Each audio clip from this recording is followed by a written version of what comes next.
This for our, conference will now be this is not, recorded. this is for not, you know that this is open comment time. Yes, Okay. I want to reiterate what he said. You want, put the mic down a little bit so we'll, there you go. I want to reiterate what he said. The airport, the F-35s took off and came back at 3 and 4 a.m. one morning. I live on Limekiln Road in the senior living apartments on Limekiln Road. Could you give your full name, Cindy, just for the record? Cynthia, Cynthia, capital MC, capital G, EOCH. And I, all my neighbors were talking about it. Like, what was that noise at 3 a.m.? And it's just ridiculous. I'm sorry. You can't have senior people waking up at 3 o'clock in the morning or 4. So. Thank you, Cindy. And I am one of those seniors. Okay. Are you going to speak? Wait, one more. One of our neighbors got AFib because of it, and she went into an AFib and had to go to the hospital because of it. What's an AFib? It's a heart episode with your arrhythmia of the heart. Atrial fibrillation. Thank you, Cindy. Anybody else that wants to comment during this open period? All right. Could I ask a question? Sure, Megan. Elsie, I was hoping to catch Paul, but he probably didn't want to be caught. He was here as my backup tech support in an emergency. Yeah. Yeah. When the airport does decide to take down trees, do they contact anybody in our city about that? I don't know the details of that. If it is on property owned by the airport, I'm not sure if there's something that needs to be done on the city end, but I can definitely look into it and send a message to the task force when I have that information. Thank you. I was under the impression that on that side of Airport Drive, South Burlington could do nothing about what they do. I'm just curious. People are working on a tree ordinance, so I would love to understand What they're what the thinking. current protocol is, and if there isn't one, just get that back to the committee working on the tree ordinance. Mm-hmm. Yep, absolutely. Yeah. Okay. Any other comments? All right. I'm now going to welcome the public to the comment session, and I'll review the meeting structure.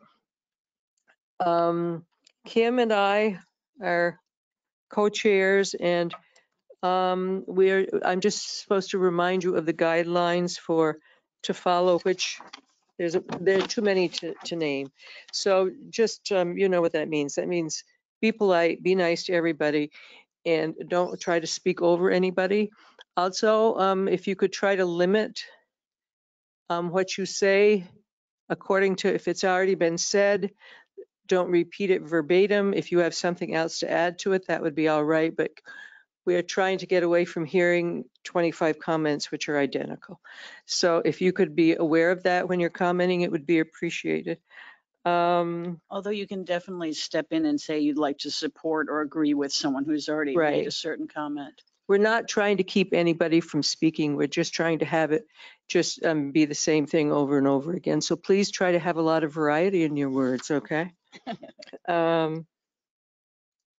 And we haven't come up, we have to decide as a group how much time people should have. And you're saying there are about 20 plus people that want to speak.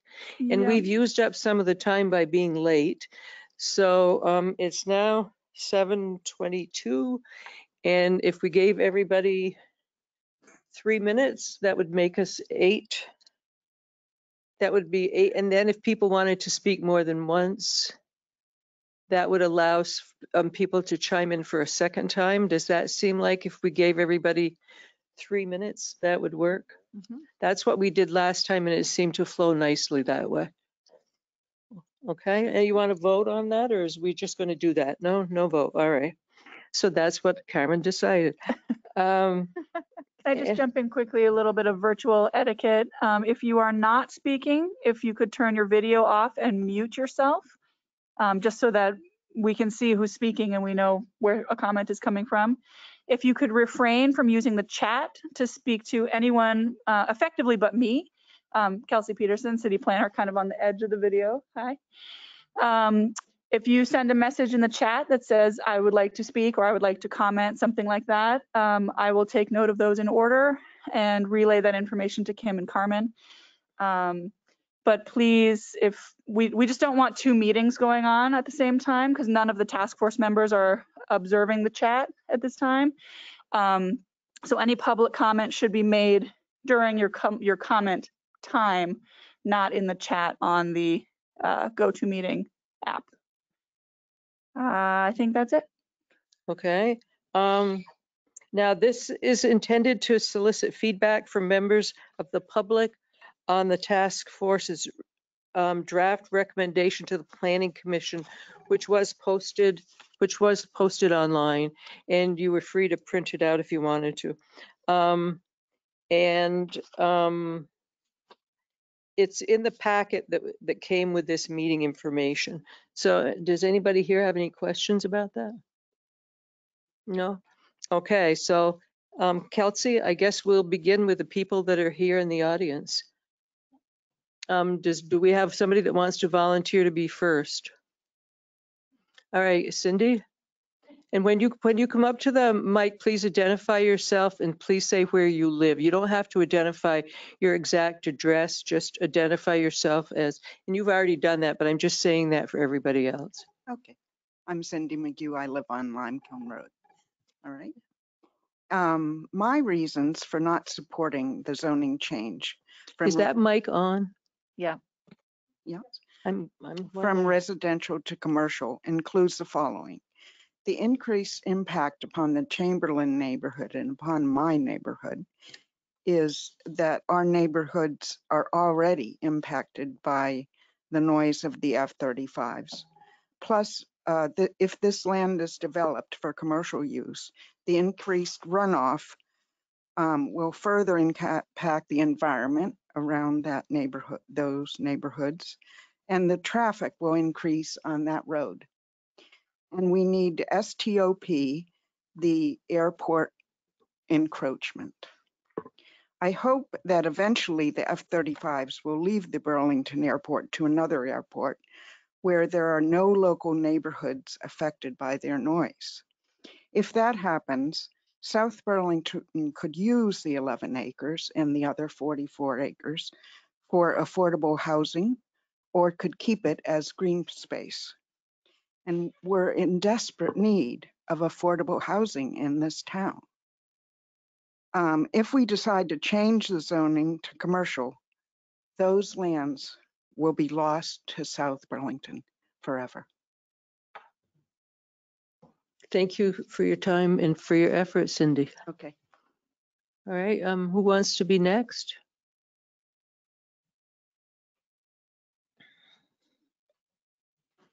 Hi, everybody.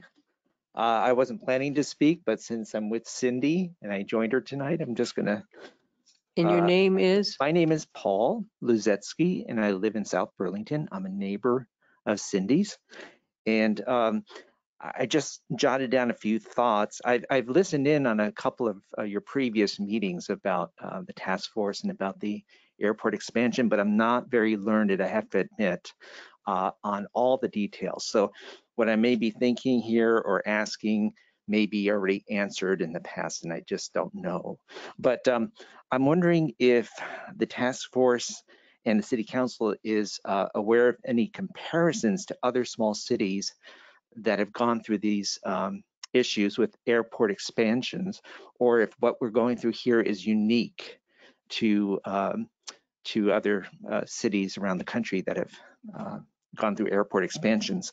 And then as I listened in on previous meetings about the expansion, I don't hear anything innovative. I don't hear any innovation, 21st century ideas working in such a small bit of real estate property and not coming up with more clever ideas. It seems like there's just this idea of expanding, utilizing the space, getting rid of green space, short-sighted and short-term progress for this area.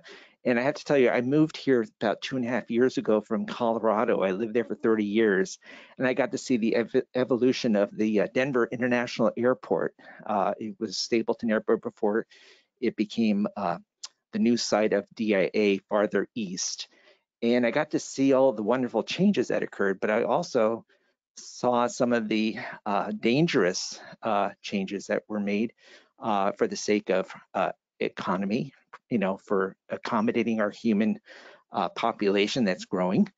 And so I'm just concerned about what is going on in this part of our country now. Now that I've moved here for a slightly simpler life, I'm seeing some of the same concerns, just on a very smaller scale. So I just wanted to make that observation. And I seem to recall in another Zoom meeting that there was somebody who was expressing a concern that not going through with this expansion may lead to some sort of negative consequence or retaliation from the FAA or something. And I'm wondering if there's a concern by the council about such a possibility, and if so, what might that be? What may those consequences be? And I thank you for your time. Thank you, Paul, for taking the time. Okay, and next, people in the audience. David, do you want to speak again?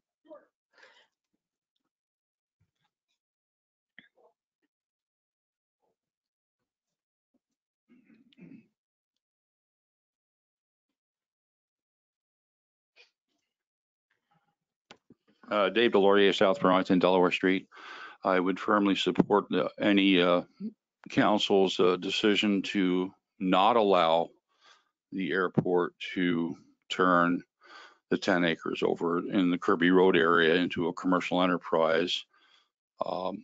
Supporting that with the reasons being, with the sound saturation that is in our whole area, I would love to see South Burlington organizations, plural, either hire and put on staff a committed acoustical engineer to develop rules, regulations, and policies and procedures for any new construction, whether that's residential, whatever, that would totally incorporate all the latest futuristic soundproofing techniques to ensure that seniors and all people living in such a facility would not be exposed to any type of exterior noise, period.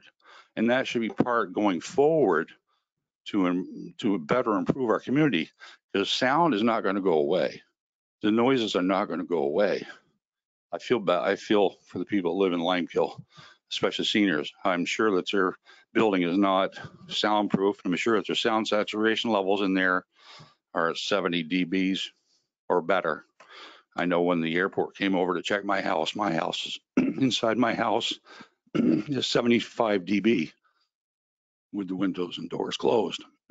So without rebuilding the structure, you can never get the sound levels down. So I'd love to see the community start thinking about going forward with newer construction and really hold these developers' feet right to the fire. If they've got all the money, fine, let them spend some of it. And it's not just putting it in their pockets. They should actually be working to improve a community and not just putting up a structure just so they can squeeze another 50 units per square foot and just make themselves a fortune. So they got to start working from the heart and not just from the wallet. Thank you. Thank you, Dave. Is there anybody else present here? Anybody up in the back that would like to speak? No? Nobody? All right, Kelsey, I guess we'll go to the people online.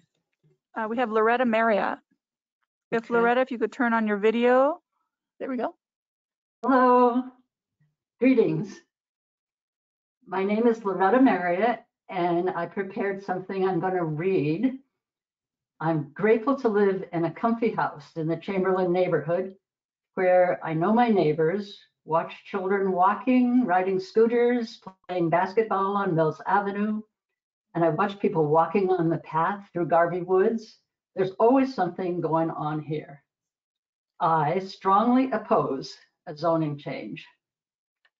I'm grateful to the task force members for all the listening, meeting, thinking, and reading you have done. Thank you. In the March 3, 2022 draft minutes section 2, titled Reflection on Public Comment Session, one of the task force members said they were disheartened to hear the negativity. My reaction was, hey, we're assaulted by injustice of painful, harmful noise, and that makes us cranky at times. On further reflection, I became kinder. The comment was most likely a recognition that, yes, we are passionately opposed to the rezoning request. So thank you for that. In the event that the task force draft recommendations are not accepted in total, which I hope they are accepted in total, I have this observation. The opening paragraph of the 29 March 22 draft report states, the subject area is plus or minus 11 acres, parentheses, 8.5 acres of which is airport owned, and parentheses, off Airport Parkway in the vicinity of Kirby Road. It's surprising to me that the airport is requesting a zoning change on 2.5 acres that South Burlington owns. We own it. We like it. We want to keep it. Further, I hope that someday there's an airport governance structure that is supportive of residents. Thank you for your attention. Thank you, Loretta, Thank you, for Carmen. your time. Chris Weinberg.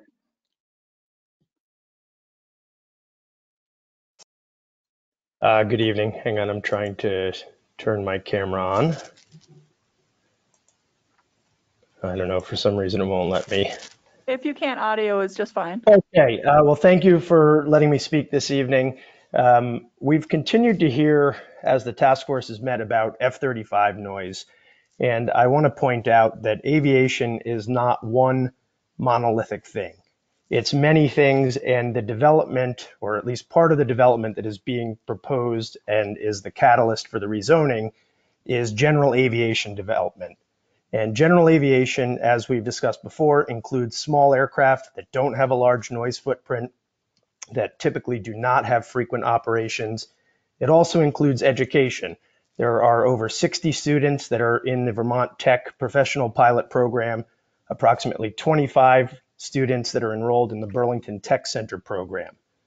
Compromise, which we don't tend to see very much these days, is going to be the key to finding a solution that meets the needs of the general aviation community that have been grossly underserved for years, while also addressing the concerns of the residential neighbors.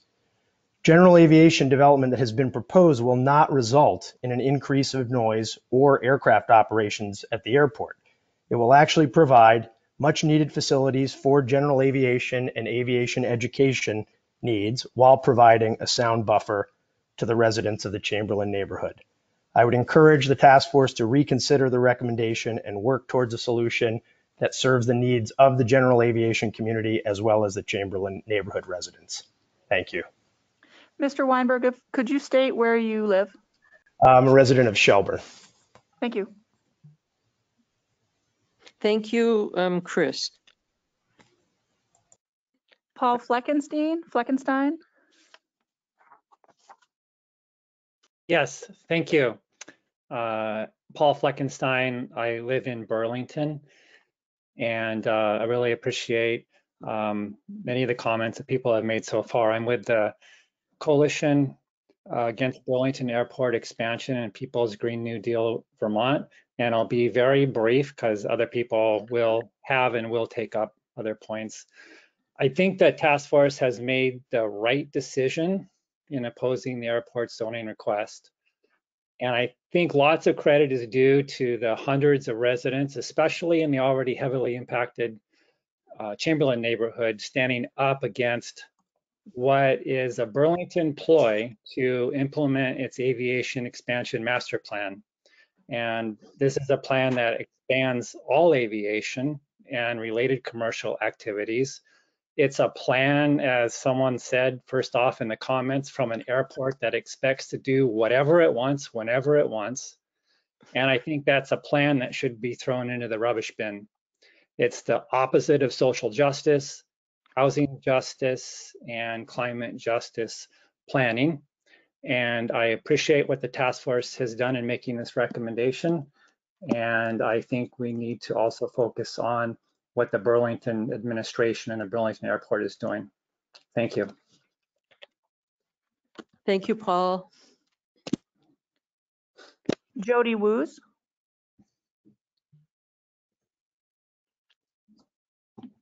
Are we not going to see any more people? It depends if people can get their cameras on or Okay. not. Jody, if you can turn your camera on. Yeah, I'm not able to. Oh, there we go. No, are you able to see me? I don't think so. It says camera No. off. No, sorry, I don't. The interface isn't working. Okay, the name is? Pardon? Jody Woos. Yes, my name is Jody Woos. I live in Burlington. Like Paul, I've been involved with the Coalition to Stop the Burlington Airport Coalition and with the People's Green New Deal Vermont. I absolutely agree that the task force is making the right decision. One of the things I was privileged to do is to canvass a couple of weekends in the Chamberlain neighborhood to talk with people about the proposed expansion, about the work of the task force, and why we felt it was not a good idea. What I found in house after house was a commonality of themes. When I mentioned that the airport was considering a further expansion, many people reacted with fear, afraid that their homes would be taken as many of their neighbors' homes were taken. Another feature is that people were unaware of the Burlington Airport's plans for the 10 acres and beyond, certainly of the airport master plan. And finally, a feeling that their voices were not ever heard by the administration of the airport. And I really do feel that this action on the part of the task force will go some way toward addressing that feeling that the people's voices of the neighborhood have gone unheard for so many years. So thank you so much for all of your work. I know it's been challenging and time consuming. I think you've done a wonderful job. I think that Brandy's Deny write-up is very, very thorough, and thank you very much for your work. Thank you, Jody. Catherine Burke. Good evening. My name is Catherine Burke. I'm a South Burlington resident. I live adjacent to JC Park. I do want to just echo what Jody said very briefly to thank everyone on the task force and the people who are taking the time out of their evening tonight and other nights, as well as people who've been vocal on this and other issues in the past. I was honestly not aware of the zoning task force or the coming issue until people started being vocal about that on Front Porch Forum. So I do really thank people for that. I completely agree that the zoning change is not the best thing for South Burlington and for many of the other communities that are already deeply impacted by the airport, Winooski, areas of Colchester that are certainly in strong flyover zones. I think there are really three things that make this an important issue to me, and I think an issue that the commission here is doing, or the task force is doing the right thing about.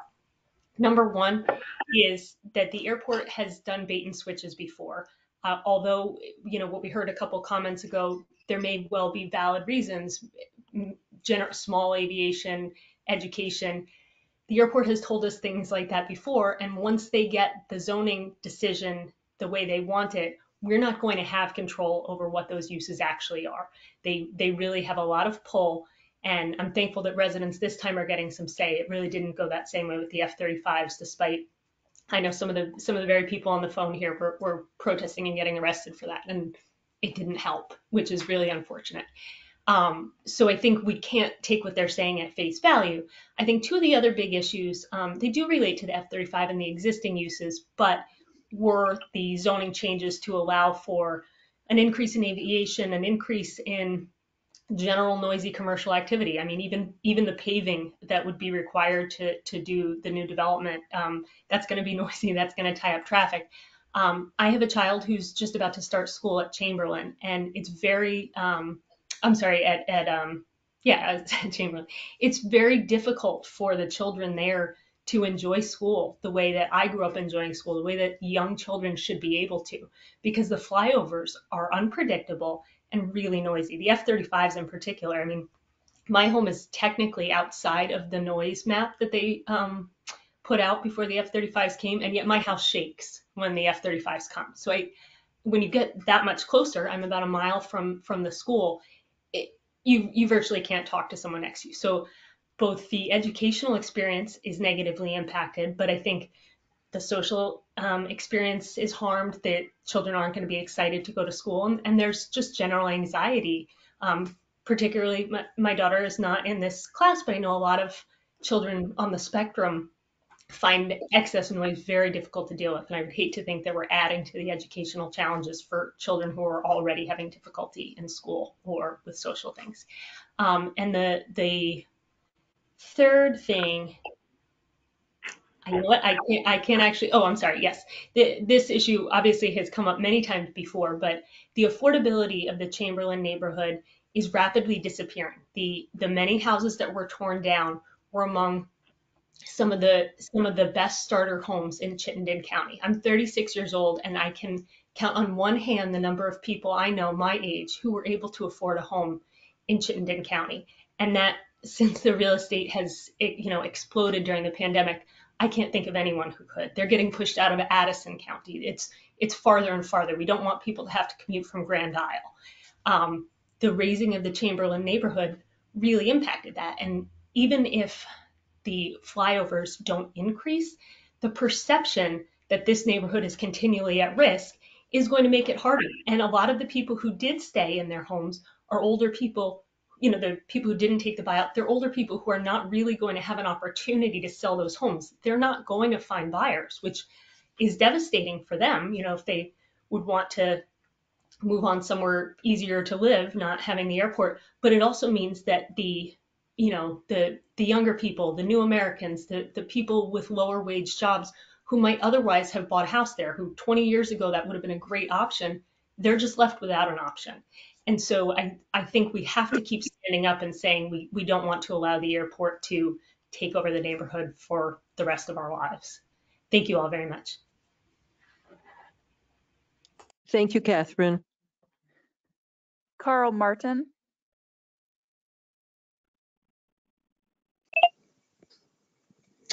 Can you hear me? Yes. Okay, maybe you can hear see my face. My name is Carl Martin. I'm from Montpelier, and I both support the local residents who oppose the rezoning. I also feel obliged to speak because any aviation growth related to this particular expansion and maybe others is totally incompatible with the need to stop climate change, which I understand is an obligation of the South Burlington Climate Action Task Force. In addition, I'm concerned that the rezoning request is motivated in part by rather idealistic notions about the economic opportunities related to beta technologies. I've looked into this. According to a 2021 report by the International Energy Agency, no less, use of commercial battery, electric, and hydrogen aircraft in the next decades would make up less than 2% of global aviation energy consumption by 2050. That's a tiny proportion, in part because electrical battery power will still be largely reliant on fossil fuel-based electric grids. Regardless of specific projections, the IEA explains that, quote, emissions are hard to abate because aviation requires fuel with a high energy density, end quote, which is not provided by such batteries. In short, I hope that we can focus on building the local economy through rebuilding good housing in healthy, green, and biodiverse environments, which are increasingly being broken down by all the effects of climate change. If we want to create educational opportunities, As was mentioned, let's introduce young learners to the ways that we can upscale energy efficiency while sustaining and enhancing the natural ecosystems on which all life depends. This is not the time for more gadgets. Please oppose the rezoning request, and I thank you for your efforts on this particular matter. Thank you, Mr. Martin. Robin Gillen. Robin Young. What was it? Hello. Give me Robin just Gillen. a minute to get the video going here. There we are. Can you guys see me? There I Here we am. go. Oh, Hey. we see somebody. Yeah, it's not just a voice in the hole. Hi, my name is Robin Gillian, and I work for Vermont Technical College at the Williston campus. I live in Burlington, and like many of you, I am directly underneath the runway of 15 and 33. So I hear that noise loud and clear over my house as well. But today I wanted to talk to you just a little bit about how I recognize what a difficult thing it is to reestablish trust. And I think that due to the actions of many and sometimes a few, there has been a degradation of trust in the airport and what it might be looking to accomplish in this next steps of this northwest corner. I can tell you that if this does go forward, or there is some way, like Chris Weinberg mentioned, a way to find a compromise, that there are educational resources to be used there. Vermont Technical College has just finished approving a 2-year degree to go with the Burlington High School, Burlington Technical Center Maintenance Department. This would allow high school kids to finish their maintenance certificate, get real jobs, finish a 2-year degree, and stay in Vermont.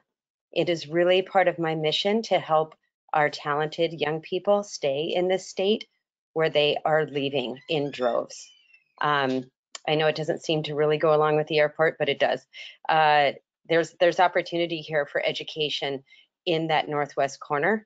And I hope that there might be a possibility to reestablish trust so that we can all have a conversation about how a low impact general aviation community could possibly use that space for good. Thank you.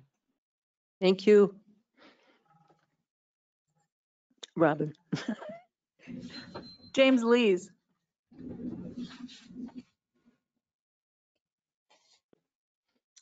Did you call on James? Yes. Oh, okay. Thank you. So first of all, I'd like to say that the Can draft. we see you, James, please? Oh, yes. Let me do that. I mean, it's, if possible, it's easier for me to hear when I can see people. I know that sounds strange, but. No, I understand that very well. So here's why we should say no to the rezoning. First, I'd like to congratulate Brandy for her document calling on the Planning Commission to deny the request for airport expansion. It's very good and I support it. And she's absolutely correct that the proposed rezoning would not be in conformance with the City of South Burlington's comprehensive plan. Nothing in that plan either requires or allows the rezoning requested by the airport. And we need to ensure that if this recommendation is approved by the task force, that it's also approved by the Planning Commission. Now, the entire Chamberlain neighborhood and beyond, well beyond, other cities like Winooski and Burlington and other parts of South Burlington and Williston all suffer from the 115 decibel F-35 that's taking off and landing hundreds of times a month from that runway, where it shouldn't be located in the first place.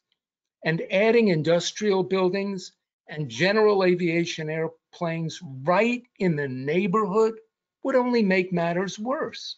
Green space is the best buffer we have right now against the F-35. And certainly not this planned airport expansion. It should be denied. The airport, now, as far as the point made about general aviation, The airport already has 950 acres, and that includes plenty of unused space. And it also includes unused space right next to where general aviation is presently located in what they call the valley. Why would they want to move part of their operations into the Chamberlain neighborhood?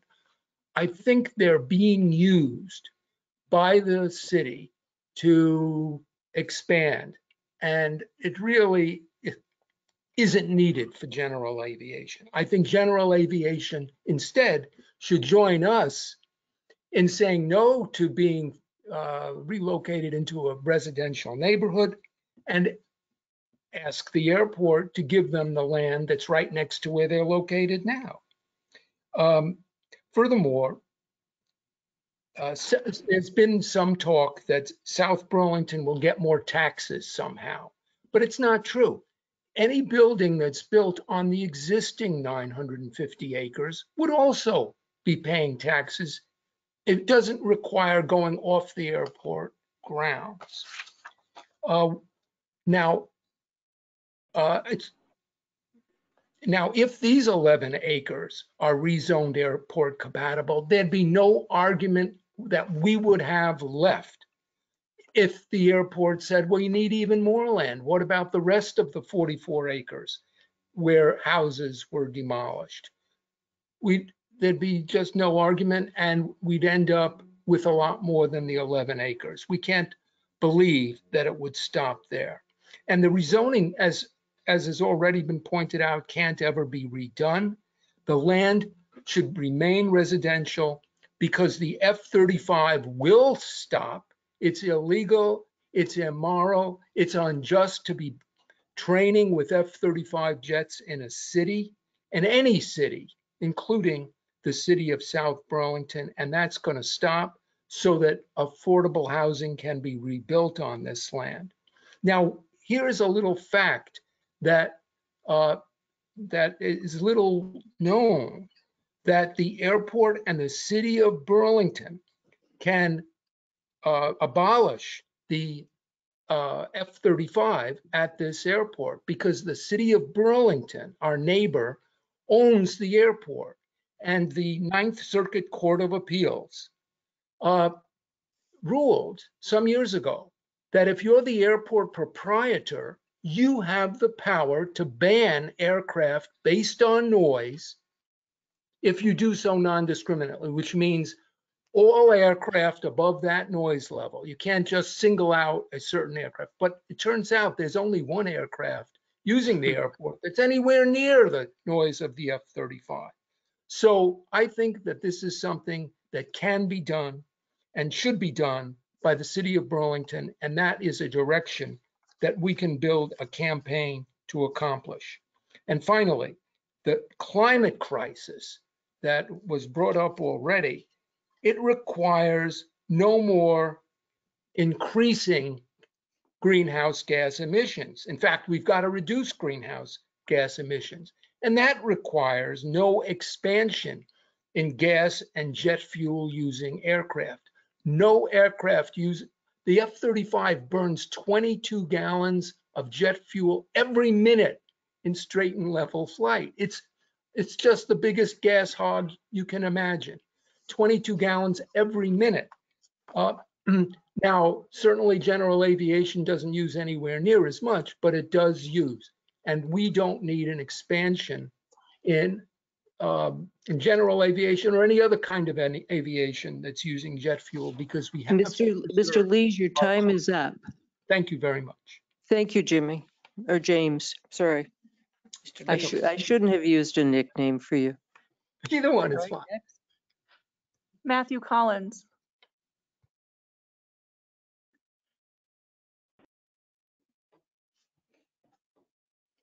Matthew Collins.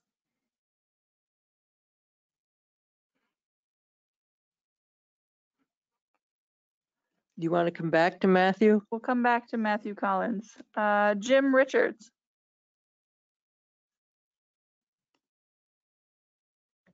Hello? We can hear you, Jim. Okay, trying to get the camera on for you. Mr. Richards, if you could Okay. state where you reside. Yes, I reside in Charlotte, and my company is Aerodyne Corporation, which is based in the Valley area at the airport. And Aerodyne Corporation is a South Burlington taxpayer. So I speak on behalf of Aerodyne this evening. Our facility in the Valley area is slated for removal. So that does worry us. That removal may be as soon as 3 years from now. It's one of a number of very old facilities, and there does not appear to be room to rebuild them in the existing southeast area, which has for years been one of the general aviation hubs for the airport. I'd like to amplify on Chris's comments earlier and support those. General aviation is not homogeneous. Not all are noisy, not all are tall, not all have high operational counts, not all involve frequent fueling, not all have the same energy footprints and energy efficiency. I do believe that some thoughtful, carefully planned GA use in the Northwest area could be low impact to Chamberlain, maybe no impact, or in certain cases even help alleviate some of the Chamberlain concerns. And those such alleviation might be through very thoughtful design to actually help in reduce the noise up in that area.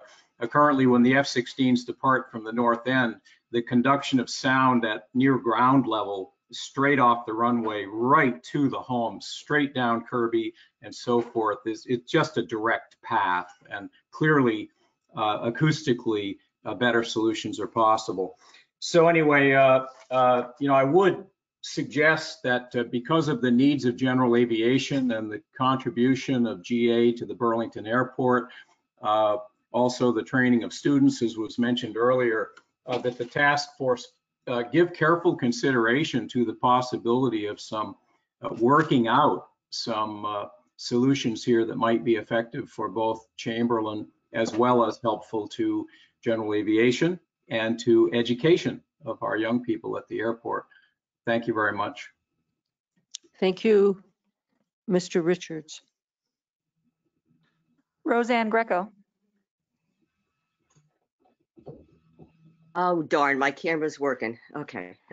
I'm not really camera ready and of all the times for it to work. Anyway, I'm a South Burlington resident and I pay taxes in South Burlington. I only want to mention a few things. I heard some of the comments made by 3 individuals about use, how this land would be used. I just heard now about the needs. I also heard people talking about trust. No one's talked about priority yet, but that's what I want to say a word or two about. This is not about the use. This is about zoning. And the way lands are zoned determines how they can be used.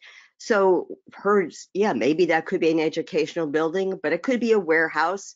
It could result in much, much greater traffic. It obviously will use more fossil fuels, have potential for putting more poisonous chemicals into our soils.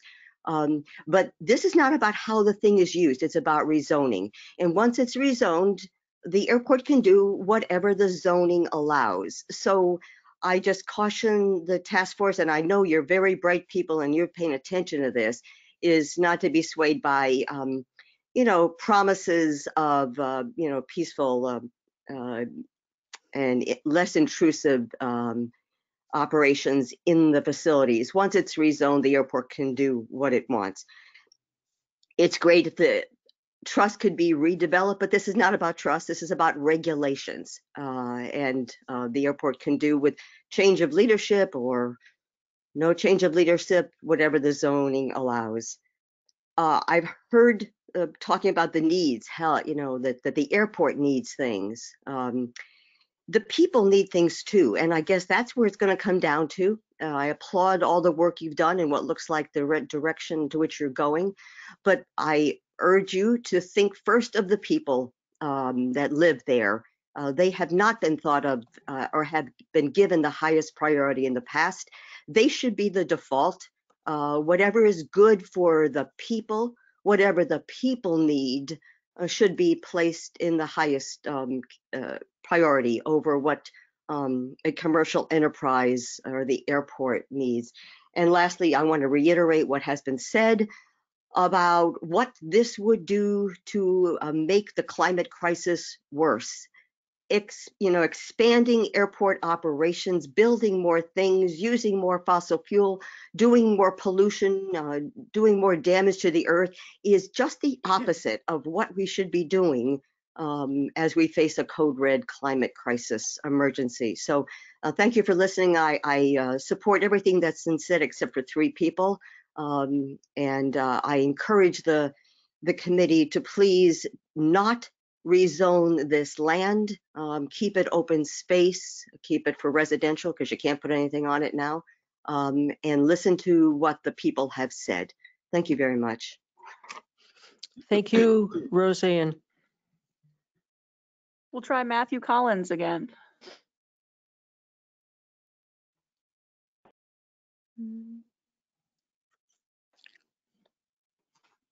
Okay, not seeing Matthew Collins. Brett Felter. Okay, says I'm unmuted. We can hear you, Brett. We can't see you, but we can hear you. All right, well, I don't think the application likes my picture because it's not working when I click camera. I guess So I'm not very attractive tonight, apparently. Mr. Felter, if you could state your town of residence. And state your name again clearly and where you live. Yeah, I'm Brett Felter, and I live about a block from the Chamberlain School, and I have my daughter goes to the Chamberlain School. Anyway, I didn't plan on saying anything tonight, but I was kind of struck by a few things that people have said. I'm not against the general aviation and aviation education as well. Expansion of general aviation could even be fine if we got rid of the F-35s. I mean, they can have the F-35 facility. I mean, there'd be plenty of room. They built it out already. We wouldn't have to do any rezoning. And we could also build more houses if the F-35s left. So, it seems like a pretty simple, well, not simple, but, both of those things in conjunction would increase revenue for the airport, provide the education, help with the schooling issue in the aviation and general aviation. I mean, the planes don't bother me. I've been living here for 8 years. I hardly notice them. When a jet takes off, it's like, oh yeah, it's a little jet taking off. It's like a big bird. The F-35s continue to be the problem. They're the main outlier. And I think it'd be great. I'd love to see the previous gentleman who was mentioning that they work in general aviation.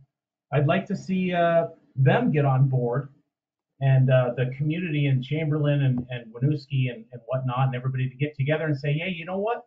We're all on the same side. Commercial interests are also on the same side of getting rid of these F-35s because they're obscene. It's enough. It's just too much. The F-16s weren't really that bad.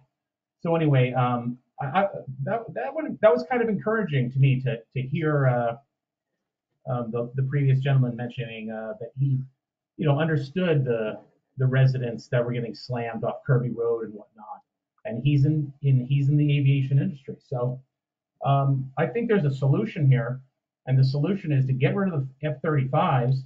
You don't rezone, build more houses, and increase the small craft that don't bother anybody.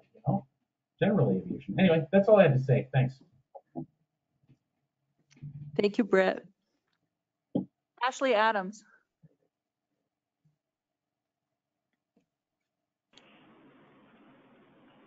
Hi, my camera is not responding. Can you hear me?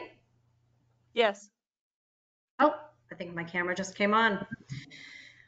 I would like to echo a few things that I heard, and and just state that I really appreciate all of the hard work that this task force has done, and again, the very comprehensive nature of Brandy Saxton's draft recommendation.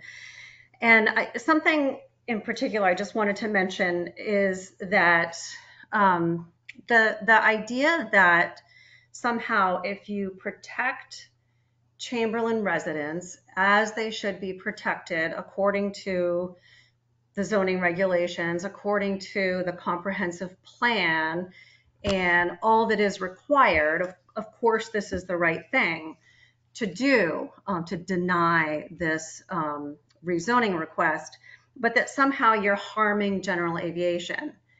And I just don't see that. And I think that the general aviation community needs to take this up with the airport. I think that would be a more appropriate step because, you know, really the Chamberlain neighborhood should not pay the price for the poor planning on the part of the airport. You know, why would the city allow expansion of the airport on the backs of residents in this community because the airport has done such a poor job of planning?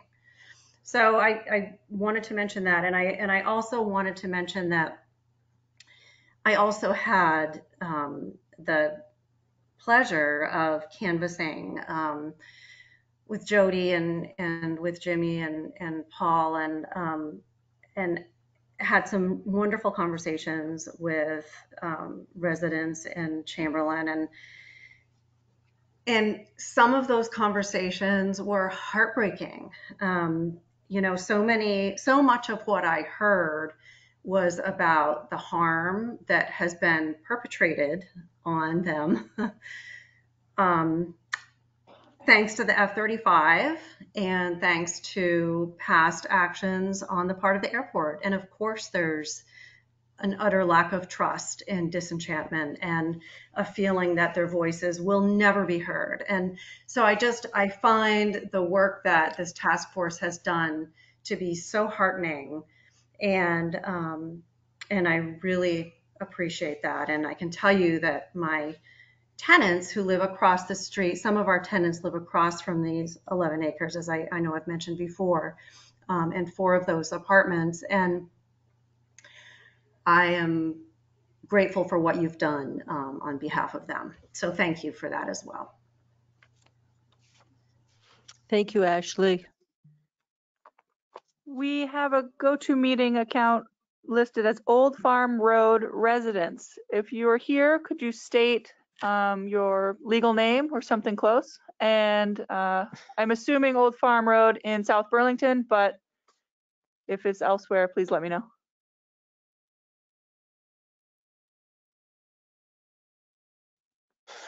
Hello, correct. It is Old Farm Road, South Burlington. And a name? Sorry, Christopher Dupuy. Could you repeat that, please? That would be Christopher Dupuy. Could you spell your last name? D-U-P-U-Y. Thank you very much. Go ahead. So I do find the entire conversation curious as a local resident, just kind of listening to everybody's contribution. You know, I do have some questions, some curious contributions here. So we're hearing citations from Ninth Circuit court precedents, which doesn't seem to be highly relevant to this local area, as the Ninth Circuit represents the west coast of the United States. And so I'm just curious why that's entering into the discussion. Also, I don't see why these planes are the issue. I don't understand why people that aren't living in the area, this is an issue for them. It's certainly not an issue for me. I live right next to them. This is not problematic.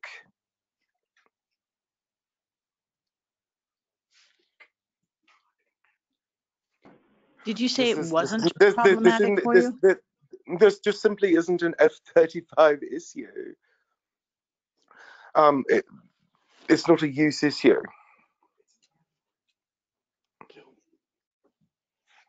You could take him. I can't understand. I can't hear. So your point is that you're not understanding why people keep bringing up the F-35? He has either been disconnected or left.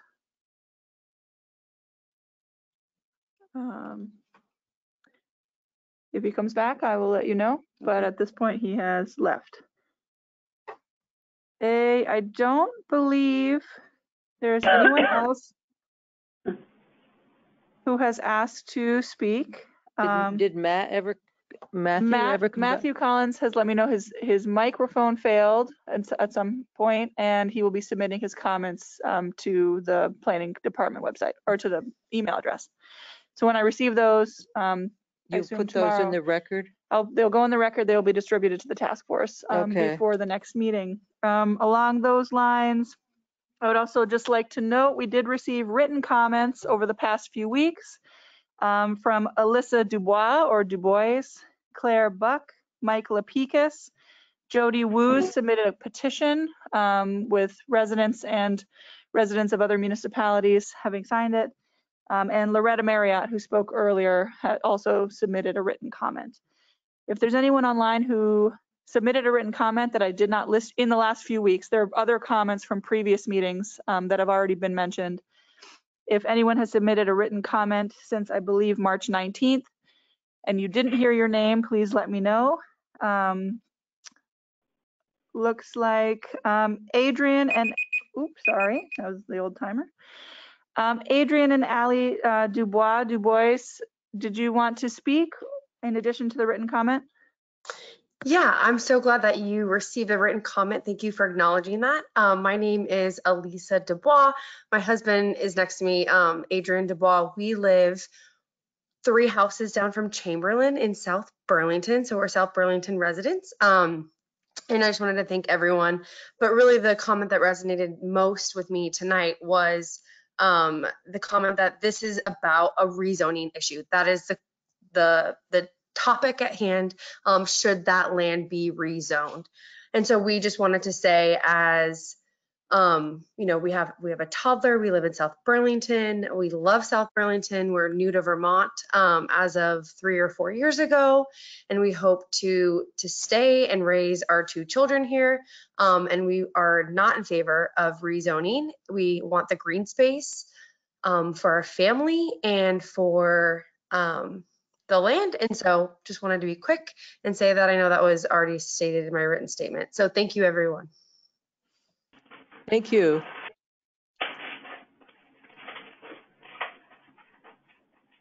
That's everybody? That's everybody who has mentioned to me in the chat. If there's anyone else online who can't access the chat for any reason, who would like to speak, at this point, if you could either turn on your video or unmute yourself and let us know, this would be your opportunity.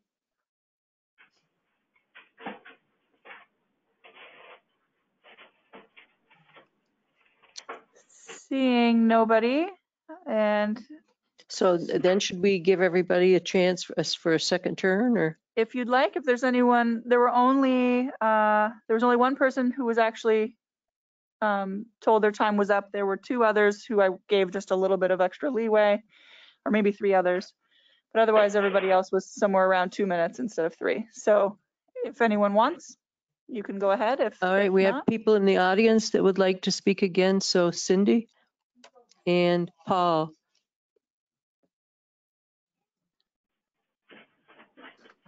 I was just going to respond to the F-35 topic. I feel that the F-35 program should be something like a residency program, sort of like with medical professionals who are assigned to a location to work and train for a period of years and then move on. I think F-35s in their program should be only here for a limited period of time, especially in populated areas like ours. The military has many alternate locations that they have to have ready for cases of emergency, and they could exercise those options and use those other locations that they have for periods of time in other locations around the country for their training. That's just an observation. So I hope that is something to be considered. Thank you, Paul. All right, Cindy. I just wanted to say that I think that the three people who wanted the training for pilots and so forth, or whatever they want training for, and for private planes to be in that area, they can do that on the other 900 acres that the airport already has. They don't have to use the land right next to the Chamberlain area, and they don't have to use the other 44 acres either. So it should not be anywhere near where anybody else lives. Okay. Thank you, Cindy. Anybody else that wants to speak again that's in the audience?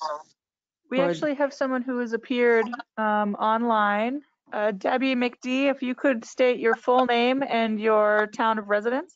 Yep, I'm Debbie McDonald, and I live off of Patchen in the Summer Woods condos there in Chamberlain area. And I've walked my dog for 17 years, 2 dogs, by the airport. And I've watched the houses come down, and I've heard the noise go from the F-16s to the F-35s. And it's really felt like a lot of changes, a lot of drama. The first morning that the 6 F-35s took off in a row, and I was on Kirby with my dog, that was just incredible. Listening to the houses shake, feeling the vibrations going through my body. But, you know, round and round I walk, so I've gotten very used to it. I watched 6 of them land the other day when I was walking by. But I always had the conciliatory to myself, at least we have this open land. At least we have these trees. At least I can see the mountains on the other side, because it was kind of cool watching them land with the mountains in the background, with snow on the mountains, and the big grassy area with all the trees. It's beautiful. It's a beautiful area. It's a nice patch of land.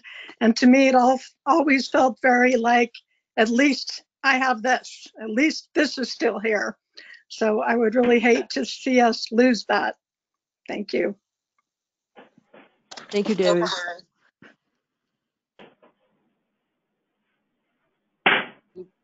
Anybody else, Kelsey? Anybody else that's spoke before that feels the need to speak again?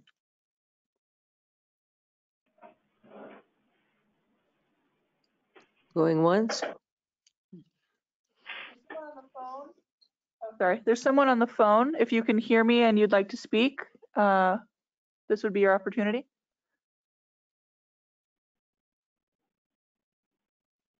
I guess not.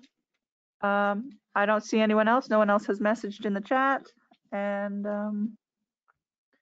yeah, I think that's it. That's it, okay.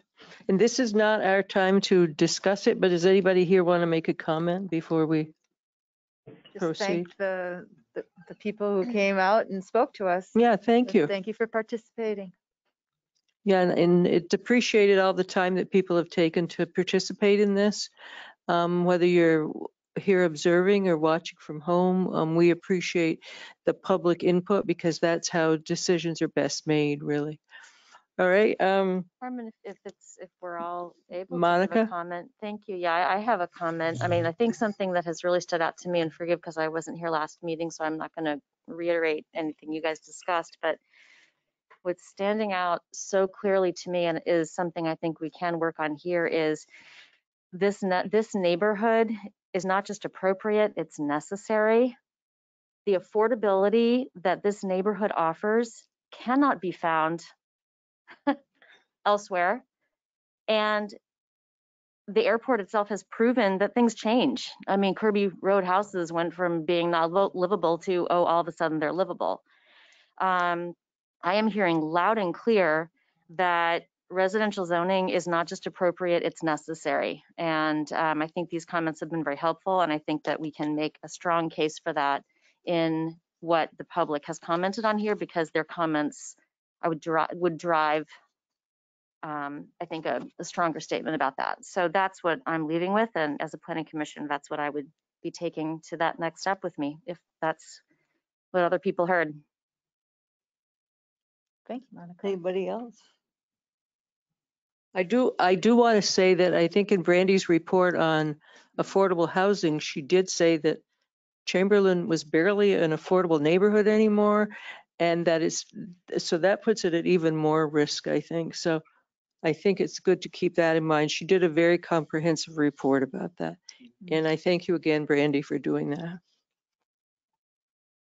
All right, now let's move on to the minutes from March 3rd. They were tabled from last meeting and are going to be addressed now to see if they're going to be adopted as written now. I'd like to have that line struck. That's not how I said it. So if we could just strike, just a minute. Did that get changed in the minutes, or did it just? Oh, no. I had to go back and listen. You know where that, Megan, if you let me know which, I'm just what pulling up line the is it? document. Yeah, thank you. I'm sorry. I should have been looking at that and I wasn't. Well, there is a lot to digest here. Ms. Emery said she couldn't see how they can get to green space and not have a lawsuit. It's on page 13 of our package. It's page 6 of those minutes. Did you find it? Do you have alternate phrasing of what you said, or just would you like that sentiment struck altogether? I wanted us to investigate, I think, was more, I can't remember the exact words I used, but it was. Where's page 13? It was more an expression of we need to, just pay attention to that and investigate. But I think it should just be struck myself. If that's acceptable to the task force, that's fine with me. Okay, do you want to make a proposal for removing something? Well, I'll move to approve these minutes, striking that sentence on page 6 of the March 3rd minutes. That's fine. Anybody want to second that? I'll second it. Kim seconded it. All those in favor? Aye. Against? Okay, the minutes are, well, that we just approved the change, or did we approve the whole minutes? That motion approved the whole minutes with the change. Okay, with the change. All right, minutes are approved as revised. So now we'll go to the minutes for the last meeting, which was March 17. Oh, I meant to do both minutes. I'm sorry. But if that wasn't clear to everybody, I'll move that we approve the March 17th minutes. Anybody want to make a comment on the March 17 minutes before we go to second? No? Okay, anybody want to second that motion? I'll second it. Kim seconded. All those in favor of approving the minutes as written? Aye. Okay, opposed? I just abstained. Excuse I me? abstained because I wasn't here. Oh, all right. But you can still approve how they were, how well comprehensively they were written up. All right, the minutes are approved. And is there anything else? Other business? Anybody want to bring up any other business? I would just like to confirm the next meeting. My understanding is that it would be April 21st at 7 p.m. so 2 weeks from now. Is that Let others' me check. understanding? And my when understanding about, sorry. When we first met, I think we were trying to avoid the April break for anyone who has kids in school. Okay. And that is during the April break. So maybe we hadn't had that one set yet. We did not have that date set. The only reason we're going even to that date is because of the snow day we had.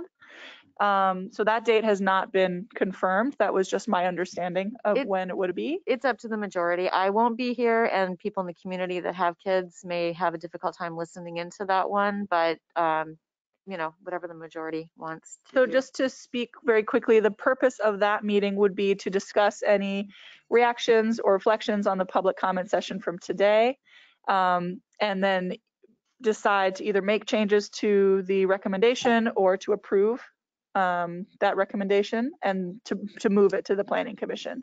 So that's what would be happening. Would that be the final meeting? Yes, most likely, unless there was a reason to extend it.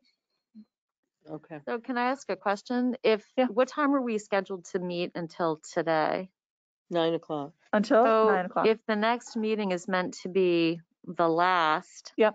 If we do have a half hour, if there were some specific thoughts to put towards, based on what we heard tonight, would it be worthwhile maybe doing a roundtable on that quick so that, if there are some comments that can incorporate what we heard so that what we do see in that next round can perhaps be the final and verifying that? Because otherwise, if we have ideas based on what we heard that could strengthen this, we can talk about it in the next meeting, but then we won't have another meeting to verify or, just ponder that. Well, we're not restricted from having another meeting. It's just likely that the next meeting would be the last one. So we could, if we really wanted to rework things, we could have that done. It's just something I suggest that you think about before we close up, since we have a half hour. Sure. Just for clarification, the charge of this task force is through the end of May, with the intention the intention being that it would go to the Planning Commission at some point in May. So if anything needed to come back for any reason, there would be time to do so. But given the current schedule, that would still be possible. Paul? I'd like to finish this up tonight if we could. You mean do a final vote on it? Yeah. I would state we're missing one task force member tonight. I would do another meeting. Okay, well. I think I'd it's like important. to finish it up, but that's okay. Well, I think I would think that we could at least take a look and get some feedback from each other as to how we've all seen the presentation that we have here that Brandy gave to us. And as Monica, I think, said, if we have specific ideas from things that we heard tonight that we feel should, could fill it out better or, but to me, would be happy to sit and at least discuss it and see where we stand. Tonight, you mean? Yes, right now. I just don't want to be dismissive of all the effort that people put into making comments tonight and turning out and spending time in front of their TVs and computers to do this. I just feel like we owe them the respect of having time to digest also what they said. I don't want to just feel like I'm reacting to something. I'd like to have time to think about it. And it doesn't mean it's going to change my thinking. I just feel like it needs to be respectful of everybody's work. That's fine with me. It just was a suggestion I threw out, and that's it. I think it's a good idea that we have some discussion tonight. And I think the most important thing that I heard is that everybody was happy with Brandy's memorandum. So, that condensed into those 4 points, I think, is what we're going to be telling the Planning Commission. So, Megan. Yeah, one of my main takeaways from tonight is the stories of people just feeling harmed, but also unaware. And that to me just underscores why as a city we have to do more to reach out to those who are disenfranchised for one reason or another. Sometimes it's because they don't have technology. Sometimes it's because they work 2 jobs. Sometimes it's because they feel powerless and they just are trying to get through the day. And that is not satisfactory to me. It doesn't sit well with me, and it's a failing. And I really just take that away as a city councilor. Going door to door was really important. It's not something I do when I'm not actively campaigning.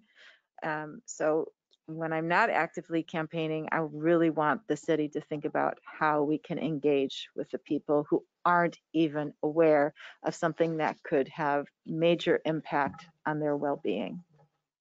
Well, and I can truly relate to that, because when the house removal started, and I had lived in the neighborhood already for like almost 40 years, and I had no clue what the heck was going on because nobody told us.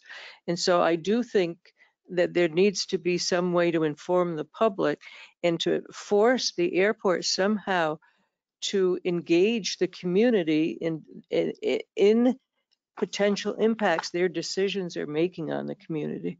And I don't think historically that hasn't happened, and it's not going to happen unless people see that it does, that have some power. I mean, we can do all that we want here and come up with saying yes or no to this, but if the city council doesn't carry the wording from that and act on it, then what have we done? It's almost like when we had, Kim and I were on the Chamberlain Airport Neighborhood Planning Committee, who can say it all.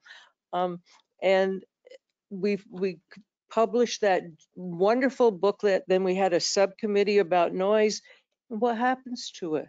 Mm-hmm. Unless somebody takes charge of it, nothing. Mm-hmm. And we were on it, but we left. And so who's going to take responsibility, no matter how passionate we are about it? Mm-hmm. I will. So, yeah, and something's got to happen Mm-hmm. that's going to change how we operate, or it's just going to be a continuation of the same thing. Planning Commission is just beginning to write the new comprehensive plan. And I will assure you that that will all be included in the new comprehensive plan. Well, and I appreciate your assurances.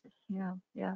And the second takeaway is, having spent, how many, 5 to 6 hours speaking with tenants in the Valley, the general aviation folks, I do believe that we are not yet at the tipping point where the zoning request needed to come forward. I do agree with the comments that there has not been good planning, comprehensive, cohesive, thoughtful, rational planning of that part of the airport property.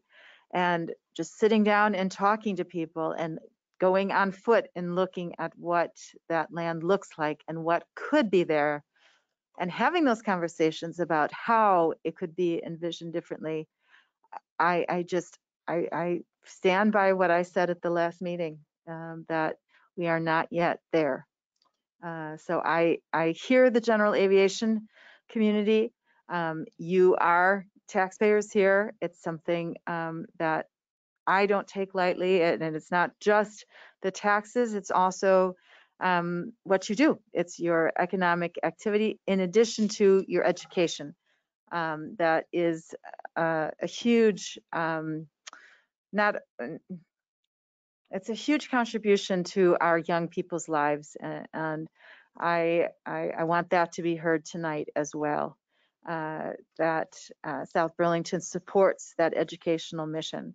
I do believe it can still take place in the Valley. I believe that it's in the interest of those students that that education takes place in the Valley, where they can be up close to all of the different general aviation businesses there, and have that very direct experience with the various aspects of general aviation and maintenance and piloting, and the betas, green aviation, which is the technical term.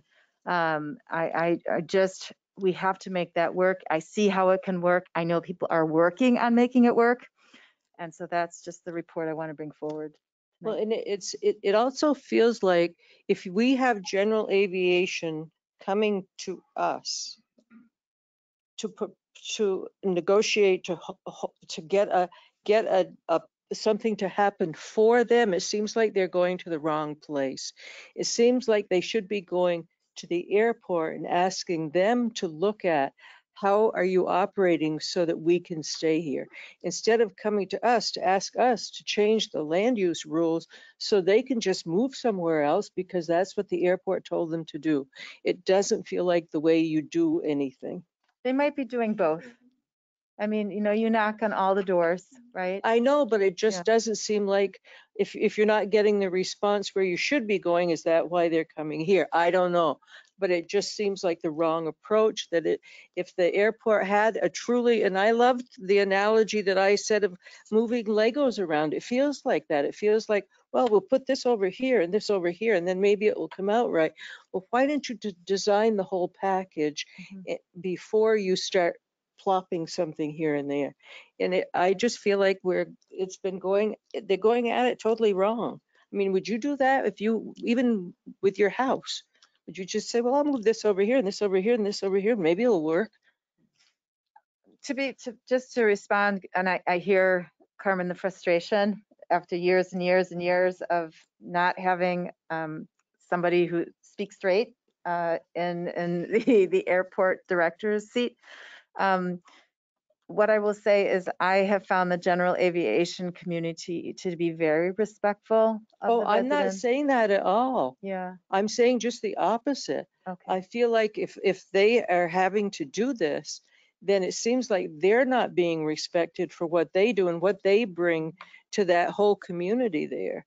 I'm Right, they saying should just the opposite. Right, they should be talking to Burlington and to the airport, you know, as opposed to saying, gee, maybe they're going to let us have this little piece of land. Please let us have it because they're squeezing us out. I mean, this is like. And I They think did a petition, so they are talking to Burlington, and I think the petition is a demonstration, again, of lack of leadership in the airport. And I spoke before the Senate Committee on Transportation. I think it was a week ago, actually. Man, these weeks are full, and made the same arguments. So they are going to be considering a study to look at the current airport governance and look at what works, what doesn't work. Should this be rethought and potentially be regionalized? We'll see what the outcome of that is. If I could. Go ahead, Isaac. Yeah, I just wanted to provide my own summary of what we heard. And one thing that stands out to me is that people are using this land right now. People are walking through the land, people are enjoying the land. And so when I hear general aviation, and I do understand all the things that you're saying, I do understand the difference between general aviation and other aviation activities.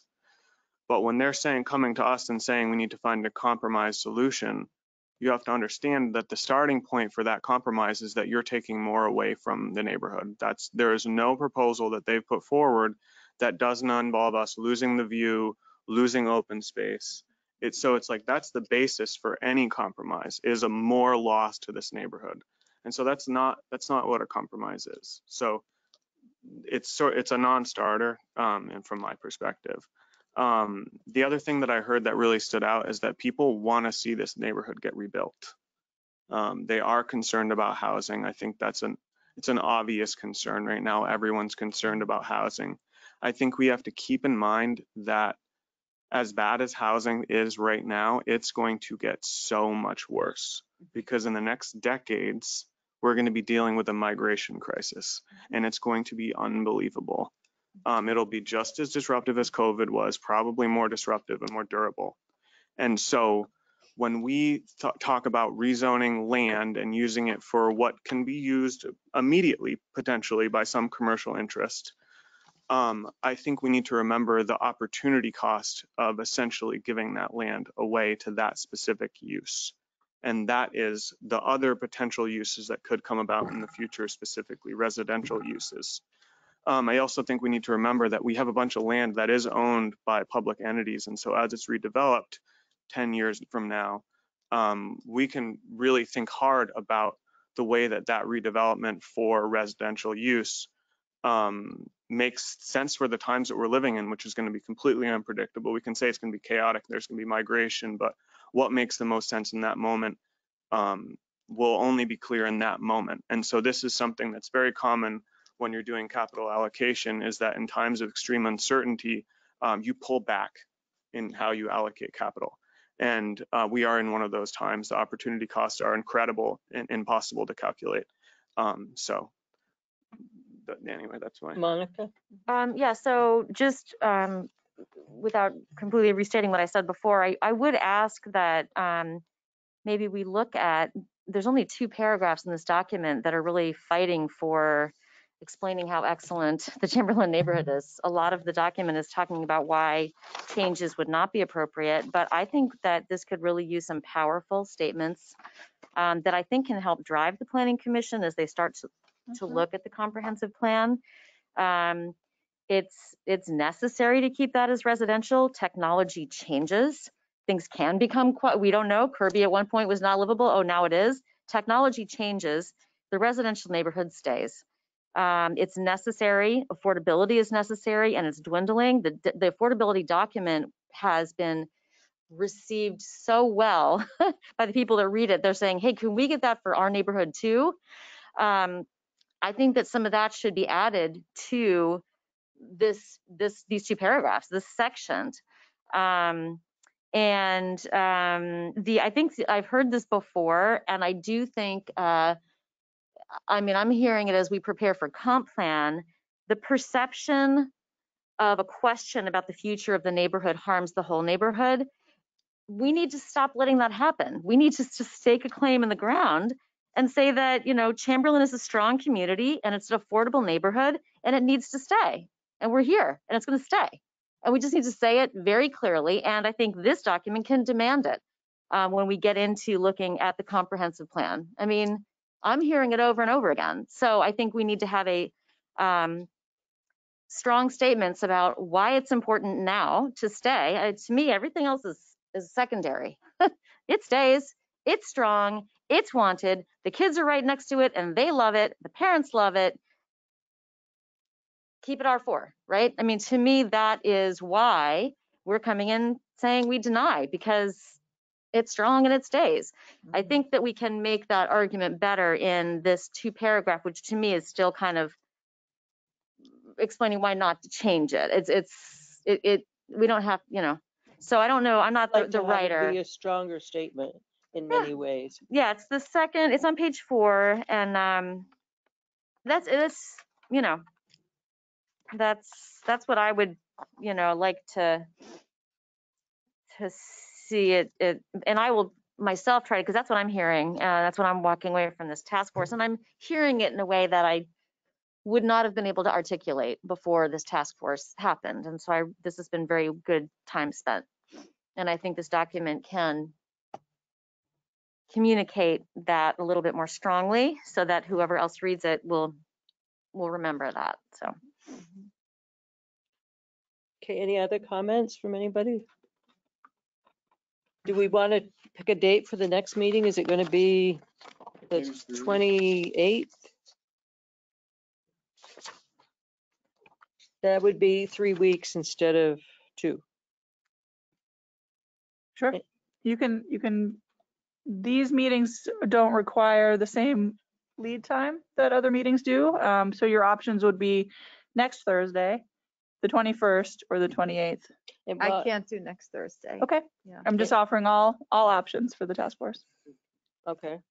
So the 28th then, so we can have Monica here and hopefully John would be available to be here as well. We can check in with him. Yep, I'll check in. I don't know his availability Randy for the 28th. can do any revisions she feels like she heard about tonight. And I did want to ask a follow-up on that, whether you were requesting additional language. Could we clarify that a little bit? Oh, so you're in your memo. Should we do a motion on or is what I was suggesting sounding, to me it's sounding like, I'm asking that Brandy put some time into boosting the demand and the statement of what we are today and why it needs to stay. Could you state specifically the paragraph? It is on page 4, the section that currently says residential zoning remains appropriate. Okay. Yeah, I think I followed, what the sense of what it was you wanted. I guess what I wasn't clear was from what the committee had said previously, whether you want revised language to look at before this next meeting or not. So should we do a motion? So I'll make a motion that we would ask that the residential zoning remains appropriate section be revised to bolster the comments that we've communicated. I don't know if anyone would like to second that. Second. Megan seconds. Anybody do you want to vote on it then? We could discuss it. You can Sure. discuss it. I mean, I don't understand what that means. She wants to have a more vigorous declaration of R4 is necessary, and she was Oh, an talking about the affirmative R- vibrancy and the affirmative vitality R4. of the neighborhood, the commitment of the residents to continue to invest in that neighborhood, and that should be something that the would you planning like it to commission- have a different place in the whole lineup of the stuff? I think Brandy is an excellent writer, so I think she's getting the message. And if this motion passes, I would say that Brandy has the professional, perspective on that to take it away. To me, it's a strong point that the document should leave people with, meaning they should know this by the time they put the document down, whether it's in the front or the end and whatever. Randy, So you're okay with that? Yep, I can put some language together so that you have that to look at the next meeting. Do we need to vote on the motion or? Yeah, and one more Yeah, well- comment. There was also the affordability neighborhood section that you had included in a previous memo, Brandy, and that members of this task force would like to have in the final report too. Okay, we can include that. The idea was to attach the Previous- the status memo with sort of the compilation of information to this, but we can incorporate that affordability component in there too. It would highlight it, I think. Yeah. All right, you want to vote on Monica's motion? You want to repeat it, Monica? So the motion is that Brandy spend time boosting the necessary and supportive nature of the health of this remaining R4 for the vibrant, community strong, affordable neighborhood that Chamberlain is. All right, all those in favor? Aye. Against? All right, it passed. So loud and clear. Brandy, any questions? Nope, I'm good. Okay. Any other business? Somebody want to move to adjourn? So moved. Megan moved, second. All in favor? All in favor? Everyone? Aye. Okay. No, I To want everybody. stay. What do you mean we got up before 9 o'clock? Thank you for Wait a coming, minute. Cindy. See, look, Paul is like, we're almost done. Really? We can actually get it done before 9:45. Right. Wait, sometimes the 13-hour planning days. commission- I know. Thank you for attending, everyone online, and I will stop this recording and this meeting. 13 hours ago.